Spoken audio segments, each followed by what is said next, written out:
भारत माता की मुकुट से निकली, हिमालय की गोद से जन्मी, पूरी विश्व की सबसे पवित्र नदियों में से एक यह है गंगा।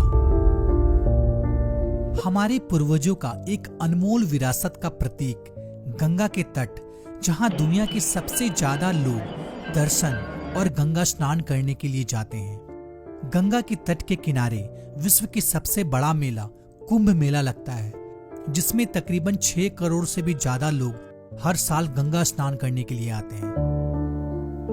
2525 किलोमीटर लंबी गंगा भारत की सबसे लंबी नदियों में से एक है।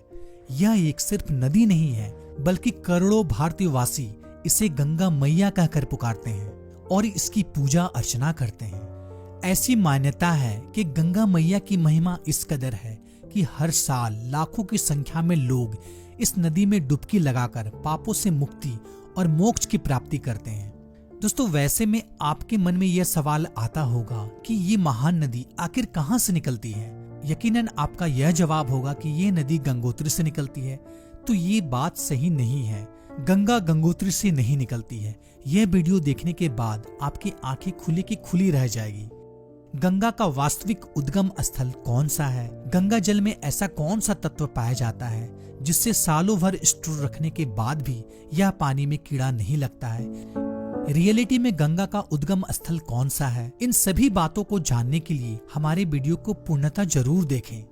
तो आइए जानते हैं रियल में गंगा कहां से निकलती है।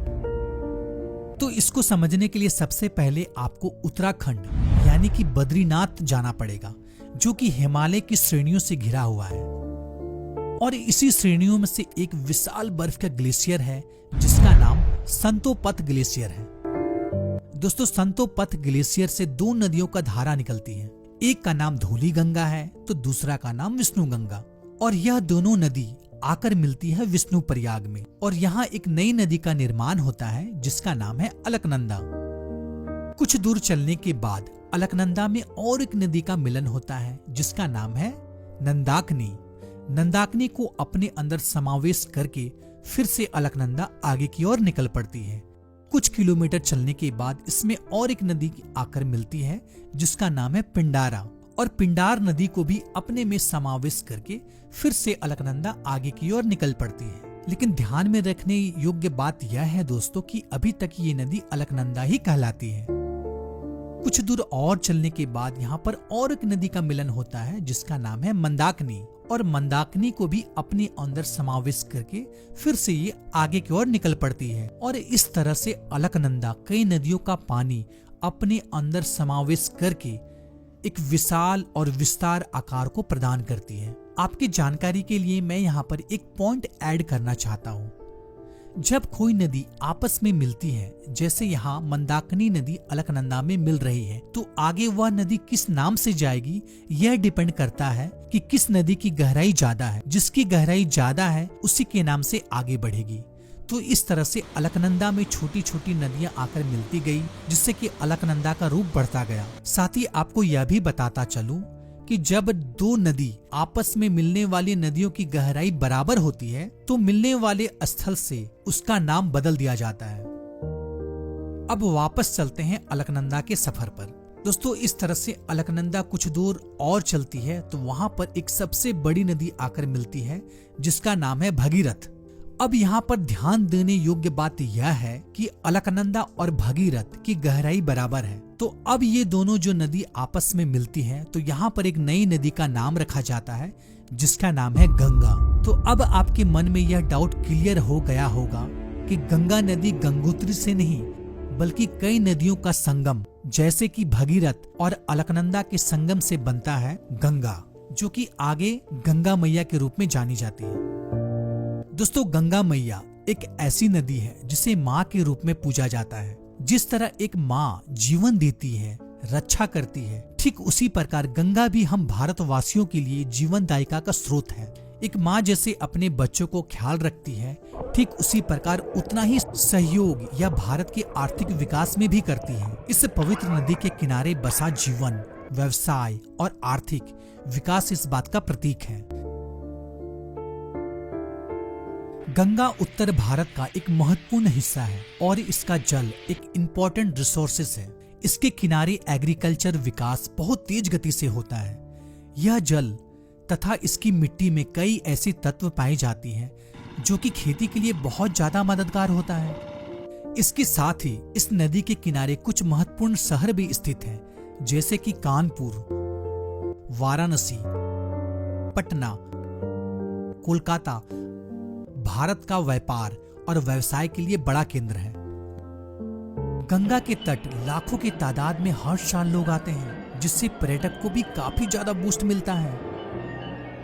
और तो और गंगा पर कई हाइड्रो इलेक्ट्रिक प्रोजेक्ट भी स्थित हैं, जो कि बिजली का महत्वपूर्ण स्रोत माना जाता है। लगभग 6 मिलियन से भी ज्यादा लोग अपने जीवन और जीवन व्यापन के लिए पूर्ण रूप से गंगा पर ही डिपेंड है।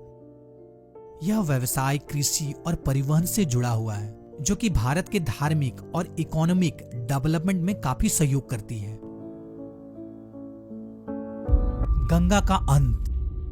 दोस्तों, वेद पुराण के हिसाब से ऐसा माना जाता है कि कलयुग के अंत तक गंगा पूर्ण रूप से सूख जाएगी। लेकिन चिंता वाली बात यह है कि जिस गति से आज हम सभी रिसोर्सेस को गलत इस्तेमाल कर रहे हैं, ऐसा लगता है कि कलयुग के अंत से पहले ही कहीं गंगा सूख ना जाए। बढ़ती हुई जनसंख्या के साथ जैसे जैसे प्रदूषण बढ़ रहा है, गंगा भी मैली होती जा रही है। ना जाने कितने सारे प्लास्टिक और लाखों टन इंडस्ट्रियल कचरा हर साल गंगा में वैसे ही फेंक दिया जाता है। दोस्तों, एक साइंटिफिक सर्वे के माने तो गंगा के पानी में ऐसा मिनरल तत्व पाया जाता है जो कि गंगा अपने आप को लगातार क्लीन करती रहती है। लेकिन जिस तेज गति से हम इंसान गंगा में गंदगी डालते जा रहे हैं, ऐसा लगता है कि गंगा का स्वतः क्लीनिंग प्रोसेस अब धीमी होने लगी है। जहां एक तरफ इंसान गंगा की पूजा करता है, वहीं दूसरी तरफ हम इंसान इस नदी को लगातार नुकसान पहुंचाते जा रहे हैं। सदियों से गंगा कहीं ना कहीं हमारी सुरक्षा करती आई है। यह हमारे देश की सबसे महत्वपूर्ण नदियों में से एक है, जिसका महत्व और पवित्रता को समझकर हम अपनी संस्कृति को समझते हैं। इसलिए इस पवित्र जल की कहानी हमारे आने वाले जनरेशन के लिए सिर्फ एक कहानी बनकर ना रह जाए, इसलिए इसकी सुरक्षा हम भारतवासियों के लिए महत्वपूर्ण जिम्मेवारी है। तो दोस्तों, इसके बारे में आप क्या कहना चाहेंगे? अपनी राय कमेंट बॉक्स में जरूर लिखें। आशा करता हूं कि ये जानकारी भरी वीडियो आपको पसंद आई होगी। अगर पसंद आई हो तो लाइक जरूर कीजिएगा और ज्यादा से ज्यादा इस वीडियो को शेयर कीजिए, जिससे हर कोई इस नदी के महत्व को समझ पाए। और ऐसे ही इंटरेस्टिंग वीडियो देखने के लिए हमारे चैनल को जरूर सब्सक्राइब करें।